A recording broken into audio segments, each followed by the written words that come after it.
There's like a lot of things that you wouldn't realize are of Irish extraction from America. Even music. Like, music has been probably influenced by Irish, by Irish people, by Irish musicians, and just music and inventions more so than anyone or anything else. They talk about like rock and roll. They say, oh, rock and roll was based off of rhythm and blues. Well, what was rhythm and blues based off of? You go far enough back, and it's some dude named Paddy who came over because, he was a Catholic, and the British were upset.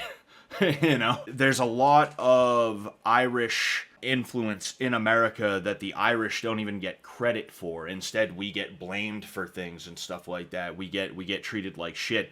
And that's one of the things, like, when it comes to St. Patrick's Day, I'm all for letting people have their fun. I mean, I got some Guinness in fact, you know what? Oh, uh-oh. I was saying I'm all for letting people have their fun. You wanna wear green and drink on St. Patrick's Day. Hey, like, go for it, man. I'm not gonna tell you not to have a good time. But also, I saw a video earlier today where there was a guy who was talking about, how the drinking and stuff like that on St. Patrick's Day is bullshit. And the truth is, it is. There's more to Irish heritage and Irish culture than just leprechauns and Guinness and green and stuff like that. Now, the Irish, much like the Japanese, are willing to do with like samurai and ninjas and stuff like that. They're willing to let idiot Americans believe that's all there is to it because, I mean, shit, Guinness is probably making millions, if not $1 billion off us just this weekend. But at the end of the day, there's more to it than that. And I think it's kind of interesting that there's people out there who 364 days out of the year, they would absolutely despise me because I am about as white as you can get. I'm about as straight and about as white and about as male as you can get. All right? But then St. Patrick's Day comes around and they're like, haha, tee-hee. Oh, I'm wearing green on St. Patrick's Day, tee-hee. It's complete and total bullshit, and I am not a fan of it at all. Is this a twist off? It's just complete and total bullshit, and I don't like it. Like I said, if you want to have your fun, and that means everybody, even the people who would hate me. But I see it, and I know it's bullshit, and this is part of the reason why I'm doing this. Again, it's not because I'm trying to rain on anyone's parade, but because I figure if we're going to do St. Patrick's Day stuff, we might as well do real Irish shit. And not just drink some beers and be like, yeah, dude, Dude, I was born in Brockton, Massachusetts, dude. That's like practically fucking Ireland, dude. Dude, we're like, that's practically fucking Ireland, dude. Fucking Brockton, kid? You kidding me, dude? It's crazy.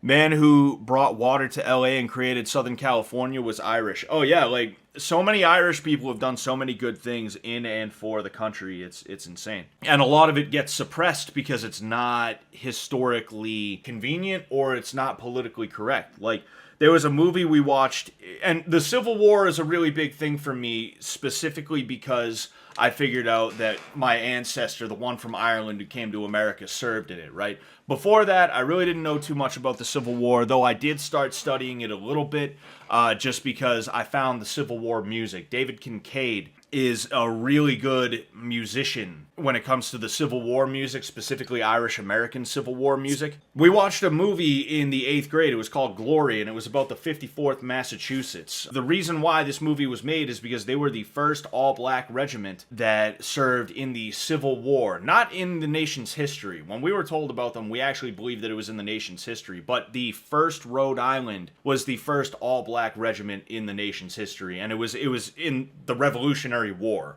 not even the Civil War. And that is historically relevant, but the fact that they're the ones that got the movie, it's like, what are you doing? It's specifically and only because of politics. That's it. Because when you look at the 54th Massachusetts, they had like one battle where it wasn't even, I don't even remember how big the battle was. Basically, there was some kind of attack, right? I think it might have even been like a half-hearted attack from the Confederates on one of the encampments of the Union Army, and they beat them back. And then in the very next battle, they got fucking slaughtered. And then, like, that was just the end of it. That's where their story ended. The 54th Massachusetts, done. Just done.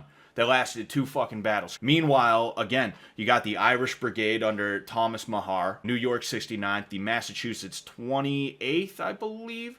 And then there was 2 more that were predominantly Irish. You have regiments like my great-great-grandfathers,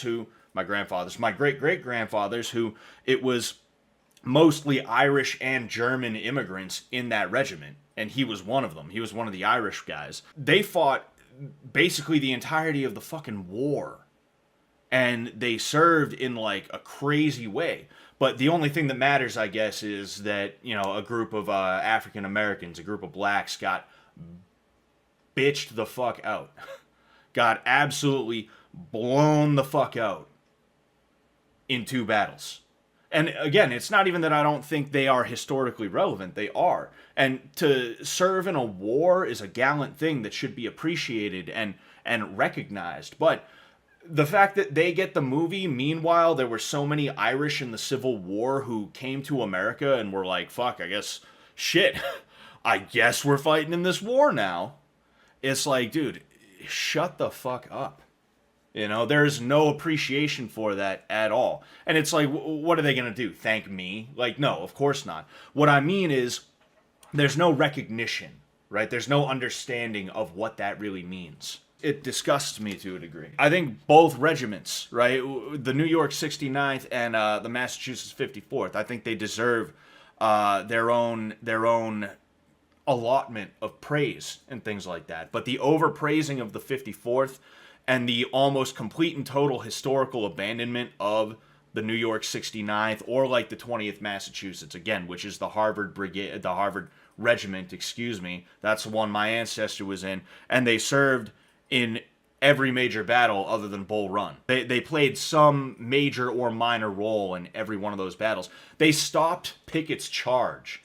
The 20th Massachusetts, along with tons of other Massachusetts regiments, they stopped Pickett's charge at Gettysburg. But it's the 54th Massachusetts that get the recognition. It's like ridiculous, you know? Like the stream. Yes, thank you very much, Alex Harrison. I would appreciate if everyone here would like the stream. We're going to go ahead. We're going to start boiling those potatoes here. But yeah, it doesn't matter like what race, religion, or creed you are. You need to get into your heritage and you need to understand what that is.